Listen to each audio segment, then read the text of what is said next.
हमारी स्वाधीनता दिवस की वर्षगांठ है 77वीं 77। आज बहुत भाव उमड़ घुमड़ रहे हैं। कैसे बयां करूं, क्योंकि शब्दों के अल्फाजों के माध्यम से शब्दों की अपनी सीमा है। कैसे बयां करूं मैं, घटना कैसे जीवंत करूं।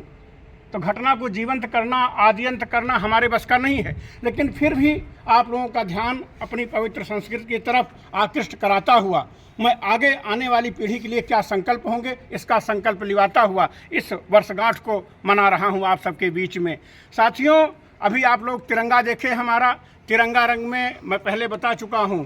आओ बच्चों, तुम्हें दिखाएं झांकी हिंदुस्तान की, इस मिट्टी की तिलक करो, धरती है बलिदान की। पहला हमारा केसरिया रंग बलिदान की याद दिलाता है, लेकिन दूसरा रंग सर्वे भवन्तु सुखिनः वनस्पतयः शांति, सफ़ेद रंग हमारा शांति का प्रतीक। और तीसरा रंग हमारा, इस देश की धरती सोना उगले उगले हीरा मोती, इस देश की धरती, हमारे देश की धरती रत्नगर्भा है। तरह तरह की वनस्पतियाँ यहाँ पे होती हैं।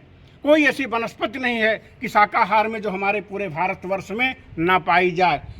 और इतनी विविधता कि आज पूरा भारत आप अगर भ्रमण कर लीजिए तो पूरी दुनिया में इतनी विविधता नहीं मिलेगी आपको जितना पूरे भारत में है। ये परमात्मा की, ये अस्तित्व की कृपा है आपके ऊपर।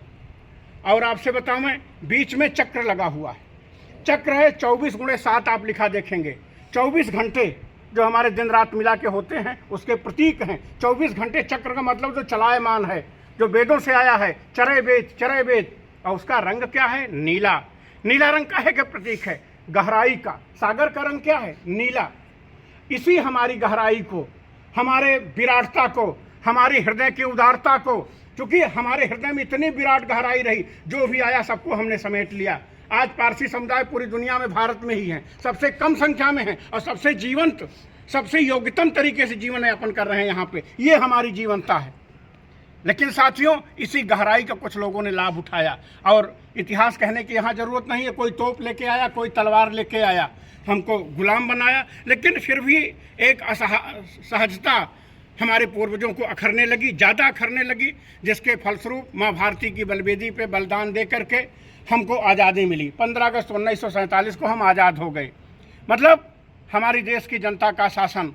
अभी हमारे प्रधानमंत्री जी ने एक बात कही कि यहाँ डेमोग्राफी, डाइवर्सिटी और डेमोक्रेसी, यानी जनसांख्यिकी विविधता होते हुए भी हमारा जनतंत्र है। गणना के आधार पर शासन है हमारा। हम सभी यहाँ पे राजा हैं, क्योंकि हम सभी अधिकार रखते हैं राजा को चुनने का। यहाँ पे कोई अलग से बादशाहत नहीं है, हम सबके अधिकार से राजा बनता है। तो आज सबको सत्ता दी गई अपने अपने आधार पे। तो आज हम उस विविधता के आधार पे, हमारे पूर्वजों ने हमको आज़ाद कराया और लाके हमको दिया कि सभी लोग ताकतवर बने। ठीक है, 5 अंगुलियां मैं हमेशा कहता हूँ बराबर नहीं है, लेकिन अगर अंगुली ना हो तो अंग क्या कहा जाएगा? दिव्यांग कहा जाएगा। होना अनिवार्य है। कोई कला के क्षेत्र में बहुत आगे होगा, कोई काव्य के क्षेत्र में आगे होगा, कोई वैज्ञानिक होगा, कोई डॉक्टर होगा। विविधता तो रहेगी। अब ये कहे कि डॉक्टर कहे हम संगीतज्ञ बन जाए तो संभव नहीं है।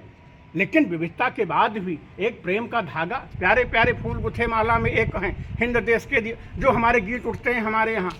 हमने तो अद्वैत का महाविज्ञान जाना, हम इसीलिए तो पराकाष्ठा पे अयम नित परो वेद गणना लोकते शाम उदार चरिता नाम वसुधैव कुटुंबकम, ये संस्कृत हमारी उद्घोष करती है। फिर और आपसे बतावें, लाभ तो उठाए हमारे लोग, ठीक है, हम गुलाम बने। हमारे पूर्वजों ने बलवेदी पे अपना लहू बहा के हमको आज़ाद कर दिया। लेकिन अब हमारे अभी प्रधानमंत्री जी पिछली साल से चिल्ला रहे हैं, चूँकि ये 75वीं आज़ादी, हमारी 75वां वर्ष अब हम प्रवेश कर चुके हैं। अमृत महोत्सव चल रहा है। अभी आप लोगों ने 6 अगस्त को देखा, स्टेशन अमृत योजना के तहत, अमृत स्टेशन योजना के तहत स्टेशनों का कायाकल्प कर रहे हैं। प्रधानमंत्री जी का विजन है हमारे कि 2047 में जब आप प्रवेश करो तो विकसित भारत होना चाहिए।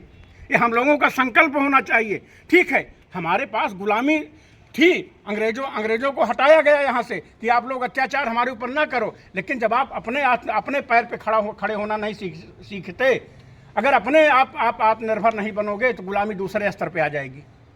तो इससे हमको जागरूक होना, संकल्प भी लेना है, क्योंकि मन की हमारी आदत होती है, हम पुरानी चीज़ों को दोहराते हैं हमेशा कि ये बुराई थी। लेकिन अब आने वाली बुराई सदा बदलती है, क्योंकि हमारे मानव मन सदा बदल रहा है। तो हमारी आने वाली समय की समस्याएं बदल जाएंगी। तो हमारे प्रधानमंत्री संकल्प लिवा रहे थे कि आप लोग संकल्पित हुई 2047 में विकसित होना है। अब विकसित कैसे होंगे हम? जनसंख्या बाढ़ न बनने पावे, सीमित दायरा, पर्यावरण हमारा सुरक्षित हो और हर देश के कोने कोने में शिक्षा का उजियारा फैले। हम लोग जागरूक करते चलेंगे। कहते हैं जोश से जोश जगाते चलो, प्रेम की गंगा बहाते चलो। और दूसरी चीज़ उनका कहना था, अपने जो पूर्वजों की देन है, ये नानक, रविदास, मलुक, रज्जब, मीरा, सहजो, दादो, दरिया, इतने विराट फिलासफर यहाँ पे पैदा हुए। ये कृष्ण, बुद्ध, पतंजल की धरती है। अगर आप अपनी विराटता को नहीं पहचानते, गुलामी में ना पड़े रहिए आप। और तीसरी चीज़ एकता, एकजुटता। मैं अभी बता दिया, सबके भीतर क्षमताएं अलग अलग होंगी, लेकिन हमको एकता, एकजुटता बना के रखनी है। और हमको एक संकल्प लेना है, मूल कर्तव्य पे अपने आना है। कर्तव्य क्या है कि हम कोई गंदगी न खुद करेंगे न किसी को करने देंगे, तभी हमारा देश स्वस्थ बनेगा। और एक चीज़ अभी आज जो कह रहे थे कि हमारे देश में, अभी नाम ले रहे थे कि परिवारवाद हमारे देश में है। दूसरी चीज़ जो बात कर रहे थे, भ्रष्टाचार हमारे देश में है। तीसरी चीज़ कह रहे थे तुष्टीकरण, वोटों की राजनीति में लोग पागलपन कर लेते हैं। इन सब का प्रतिकार करना है हमको, इन सबको अपने अगल बगल नहीं फटकने देना है। और एक श्रेष्ठ भारत, क्योंकि हमारा कर्तव्य क्या है, हम आने वाली पीढ़ी के लिए स्वस्थ, हमारे पास कहते नहीं, मातृ ऋण, पितृ ऋण हमारे पास और देव ऋण होते हैं हमारे पास। तो ऋण क्या है हमारे पास, हम आगे, जैसे हमारे माँ बाप ने हमको पाला, हम अपनी पीढ़ी को पाल करके और चाबी उनके हाथ में दे दें और आने वाली पीढ़ी को स्वस्थ वातावरण दे के जाएँ, उनको माहौल, एटमॉस्फियर स्वस्थ दे के जाएँ, जिससे वो स्वस्थ जीवन, स्वस्थ, जैसे हमारे पूर्वजों ने क्या किया, हमको स्वाधीनता दिया ना।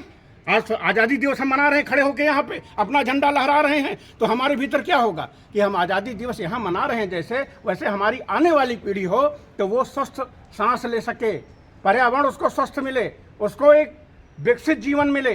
तो वो भी हमारी याद करें कि हमारे पूर्वजों की देन है ये कि हमको जो आज हम विकसित होकर खड़े हैं 2047 में। क्योंकि समय की अपनी सीमा है, बहुत लोग विदा हो जाएंगे वहाँ तक जाते जाते, लेकिन हम रहें या ना रहें, लेकिन जैसे हमारे पूर्वज गए, कि कोई हमारे यहाँ इसीलिए मौत नहीं है, क्योंकि हमारे जो कृत्य हैं वो हमेशा अमर रहते हैं। तो हमको ऐसी करनी है। आज ऐसा संकल्प लेना है 15 अगस्त के दिन, एकता, एकजुटता, और अपनी सोच को ऐसा बना के रखना है कि कहीं अंधियारा ना आने पावे। इसी के साथ जो बुद्ध की देशना थी, आपको दीपो भव, अपने दिया खुद बनना है, जोश से जोश जगाते चलो, प्रेम की गंगा बहाते चलो। इन्हीं संकल्पों के साथ में हम विकसित होंगे, हम स्वस्थ होंगे, हमारे संस्कार, हमारी समृद्धि बराबर बनी रहेगी। इसी संकल्प के साथ हम 3 बार बोलेंगे भारत माता की, आप लोग जयकार करेंगे, भारत माता के जय, भारत माता के जय, भारत माता के जय, जय हिंद, जय हिंद।